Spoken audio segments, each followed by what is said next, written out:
అంటే ఇప్పుడు ఇందులో మీకు తెలిసి ఇప్పుడు మీరు ఆటో యూనియన్ లీడర్గా ఈ డబ్బులన్నీ ఇప్పుడు 2,40,000కి అమ్మాల్సిన ఒక ఆటోని మీరు చెప్పినట్టు 5 లక్షలకు అమ్ముతున్నారంటే దాదాపుగా దానికి రెండింతల డబ్బులు ఇక్కడ అవుతున్నాయి. అంటే ఇది మేము 5 లక్షలు అనేదేమో హైదరాబాద్ బండి, ఇప్పుడు 2,40,000 అనేది అవుట్ ఆఫ్ మన డిస్ట్రిక్ట్ బండి. అది మీకు తెలిసి ఇప్పుడు అంత రేట్ ఎందుకు పడుతుంది? 5 లక్షలు పడాల్సిన అవసరం ఏముంది? ఇప్పుడు 5 లక్షలు అంటే ఇప్పుడు గతంలో పర్మిట్ అనేది లేదు, నిషేధించారు. ఇప్పుడు నేను హైదరాబాద్లో కొత్త బండి తీసుకోవాలంటే ఇంకో బండి కట్టింగ్ కొత్తనే కొత్త బండి రావాలి బయటికి. ఆ కొత్త బండికి పోయినప్పుడు ఏమవుతుంది, ఈ మధ్యలో ఫైనాన్సర్లు ఏజెంట్లు వీళ్ళంతా ఉంటారు కదా, వాళ్ళు మొత్తం ఎక్కడ తిరిగినా ఇక్కడ ప్రభుత్వానికి లాభం లేదు, ఇక్కడ డ్రైవర్కి లాభం లేదు. ప్రభుత్వానికి నష్టమే, డ్రైవర్కు నష్టమే.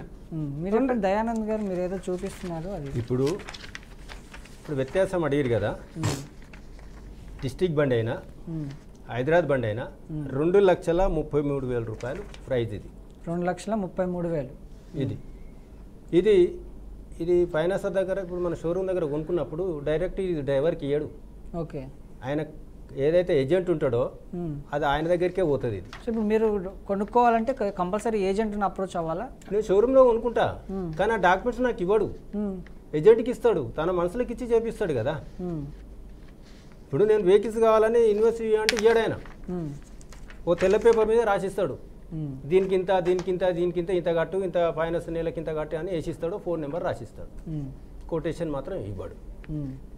అది జరుగుతుంది. దాని మీద ఎన్నోసార్లు నేను అధికారులకు కూడా చెప్పినాం, సో కంపెనీ వాళ్ళకు కూడా. అధికారులు అంటే మీరు ఎవరిని అప్రోచ్ అయ్యారు? అధికారులు ఆర్టీఓనే జరుగుతాం కదా, వాళ్ళు ఏం సమాధానం చెప్పారు. కలెక్టర్ దగ్గరికి వెళ్ళారా? కలెక్టర్ దగ్గరికి వెళ్ళారా? కలెక్టర్ దగ్గరికి వెళ్ళలేదు, ఆర్టీఓ దగ్గరికి వెళ్ళాం. షోరూమ్ బజాజ్కి సంబంధించిన కంపెనీ వాళ్ళతో కూడా నేను మాట్లాడినా, మేము మాట్లాడతాం చూస్తాం అన్నారు, కానీ మరి వాళ్ళు మాట్లాడిరా చూసిరా తెలియదు. మీరు కేసు వేసారని చెప్పారు, మీరు అంటే ఎవరికి అగ్నెస్ట్ కేసు వేసారు? మీరు ఎవరికి అగ్నెస్ట్ ఏం కదా. ఇప్పుడు లోకైతల కేసు ఎందుకు వేసిన అంటే స్క్రాప్ పాలసీలో అవకతవకలు జరుగుతుంది, దీని మీద విచారణ చేయండి అని చెప్పినాం. అయితే అది వేయంగానే ఏమైందంటే ఓ 2 నెలలు 2 నెలలు ఆపిరు. అది 2 నెలలు మన కేసు అయితే ఎప్పుడైతే వేసామో అది ఆపిరు. ఆపంగానే మిగతా సంఘాలు వాళ్ళు వీళ్ళు అంతా కలిసి జేటీసీ దగ్గర పోవటం మొత్తం మీద ప్రెషర్ పెట్టిరు. కానీ ఫస్ట్ ఏం చేసిండు జేటీసీ, నేను ఎంక్వైరీ చేస్తా అని చెప్పి ఒక నోటీస్ రిలీజ్ చేసిండు. ఓకే, అది ఇప్పుడు మీరు చూపిస్తుంది, మీ స్క్రీన్ మీద చూస్తుంది ఆ నోటీస్. అది నోటీస్ రిలీజ్ చేసి కనిపిస్తుంది. ఇప్పుడు అధికారులు ఎవరైతే తప్పు చేసారో వాళ్ళ మీద చర్య తీసుకొని నేను అప్పుడు సెంట్రల్ గవర్నమెంట్ ఏదైతే చెప్తుందో పాలసీ విధానాన్ని రూపొందించి అప్పుడు చేస్తా అని చెప్పిన మాట ఇది. దాని తర్వాత ఇది ఎప్పుడు ఇచ్చిండు, 20/12/2022లో 2022లోనే మీకు ఆ నోటీస్ ఇవ్వడం జరిగింది. ఇది అఫీషియల్గా మనం తీసుకుందాం. తర్వాత 7/2/2023 నేను అదే ఫాలో అయినా, ఎక్కడ ఏం జరగలేదు, అంతే బాగానే ఉంది, మళ్ళీ స్క్రాప్ పాలిష్ చేసుకోవచ్చు. అంటే దీన్ని అంతర్యం ఏముంది అంటే ఇప్పుడు మీరు ఫస్ట్ 2022లో ఇచ్చిన దానికి నెగిటివ్గా వచ్చింది, 2023లో ఇచ్చిన దానికి మళ్ళీ పాజిటివ్గా వచ్చింది. అంతే ఏదో ఎమ్మెల్యేనో ఎవరో ఒత్తిడి వల్ల చేస్తున్నాను. మరి స్క్రాప్ పాలిష్ మరి అంత ఎక్కడ పోయింది? మరి అంత బాపనోళ్ళే, మరి చేపల మూట ఎక్కడ పోయింది? ఇన్ని వెహికల్స్ తిరుగుతున్నాయి, మరి ఎవరి మీద చట్టపర చర్యలు తీసుకున్నారు? దానికి జవాబు ఉండాలి కదా, రీజన్ అయితే ఉండాలి కదా. దొంగను పట్టుకుంటాం, అది రూపాయి కాకుండా ఆటోనైనా దొరుకుతుంది కదా రికవర్ చేస్తే, మరి అది ఎక్కడ జరిగింది? అదే కదా. ఇప్పుడు కూడా ఇల్లీగల్గా ఎందుకు? అంటే ఇదంతా దీని వెనకాల ఎవరున్నారని, అంటే ఎవరు చేస్తున్నారని మీరు అనుకుంటున్నారు? ఈ ప్రభుత్వము లేదండి, ప్రభుత్వం పాలసీ తీసుకొచ్చింది ప్రభుత్వమే, మరి ప్రభుత్వమే మీరు ఎందుకు అట్లా చేస్తుంది చెప్పండి? కానీ ప్రభుత్వం ఇక్కడ లేరు, ప్రభుత్వ అధికారులే కొంతమంది ఈడ ప్రభుత్వాన్ని బదనం చేయనీకే కొంతమంది ఉన్నట్టు కొడుతుంది. కొంతమంది అధికారులు అంటున్నారు అంతే. ఇక్కడ ప్రభుత్వం ఖచ్చితంగా న్యాయం చేయాలి, మంచి విధానంతో ముందుకు పోతుంది ప్రభుత్వం, కానీ కొంతమంది వల్ల ఇలాంటి ఇబ్బందులు. అంటే మీకు తెలిసి ఎవరు ఆ అధికారులు ఎవరు అని? ఆర్టీఓ అధికారులు ఉంటారు, పేరు ప్రత్యేకంగా ఏముంటుంది, నా చుట్టమైతే కాదు కదా, ఆర్టీఓ అధికారులే కదా. ఇప్పుడు వెహికల్స్ ఇంకోటి మొన్న వెహికల్స్ ఏది మన ఎలక్ట్రానిక్ వెహికల్స్కి సంబంధించింది జీవో నెంబర్ వచ్చి 41.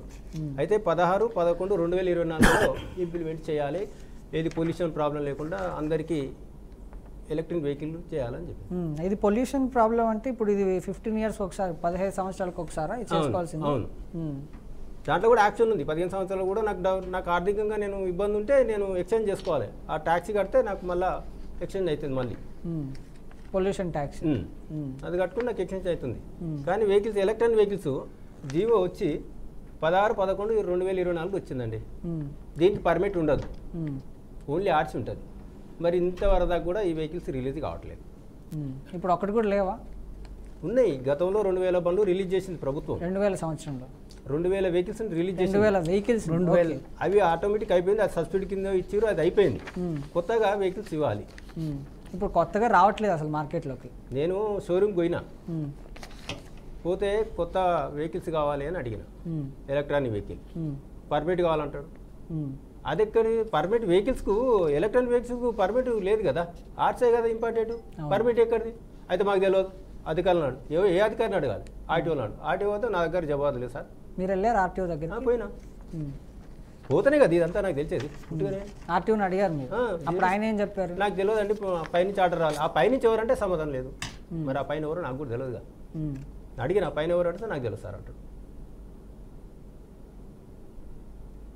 సో మొత్తానికి మీరు అన్నట్టు ఇప్పుడు ఎలక్ట్రానిక్ వెహికల్స్కి మీరు అన్నట్టు ఆర్సీ ఇంపార్టెంట్. కానీ అక్కడ జనరల్గా ఏంటంటే మొన్నటిదాకా ఏముందంటే పర్మిట్ విధానం, ఓ పర్మిట్ అనేది ఉంది. అయితే గవర్నమెంట్ ఏం చేసిందంటే పొల్యూషన్ ఉండకూడదని వెహికల్స్ని ఎలక్ట్రానిక్ వెహికల్స్ని ఇది చేసింది. దానికి ఎలక్ట్రిసిటీ పర్మిట్ లేదు, ఓన్లీ ఆర్సీ ఉంటే సరిపోతుంది. కానీ ఈడ నాకు ఏమనిపిస్తుందంటే ఈడ పర్మిట్ అడుగుతుందంటే దీనికి వెనుక లాభం కూరుస్తురేమో అని నేను అనుకుంటున్నా. ఎందుకంటే ఇప్పుడు పర్మిట్ ఉందనుకో, షోరూమ్ నుంచి పర్మిట్ తీసుకోవాలంటే ఎంత ఖర్చు అవుతుంది? 2,50,000. దాని దగ్గర సమాధానం లేదు. సో పర్మిట్ తీసుకోవాలంటే 2,50,000 అవుతుంది. మామూలుగా అయితే పర్మిట్ లేకుండా ఇవ్వాలి ఇది. అవును, కానీ ఇది 2,50,000 దీనికి పెట్టి మళ్ళీ ఎలక్ట్రిక్ వెహికల్స్ 4 లక్షలు అంటే 3,90,000 ఉంటుంది. అంటే 4 లక్షలు అంటే 6,50,000 పడుతుంది దీనికి, దానికి పర్మిట్ పెడితే. సో ఇప్పుడు అదనంగా 2,50,000 ఖర్చు పెట్టాల్సి వస్తుంది ఇఫ్ ఇన్ కేస్ తీసుకోవాలనుకుంటే. మరి అదే కదా నాకు అడిగితే ఇస్తలేరు కదా, ఎలక్ట్రిక్ వెహికల్స్ ఇవ్వమంటే పర్మిట్ తీసుకురమ్మంటారు కదా. మన దగ్గర పర్మిట్ లేదు కదా, నేను ఎక్కడ పోవాలి? అదే కదా ప్రశ్న.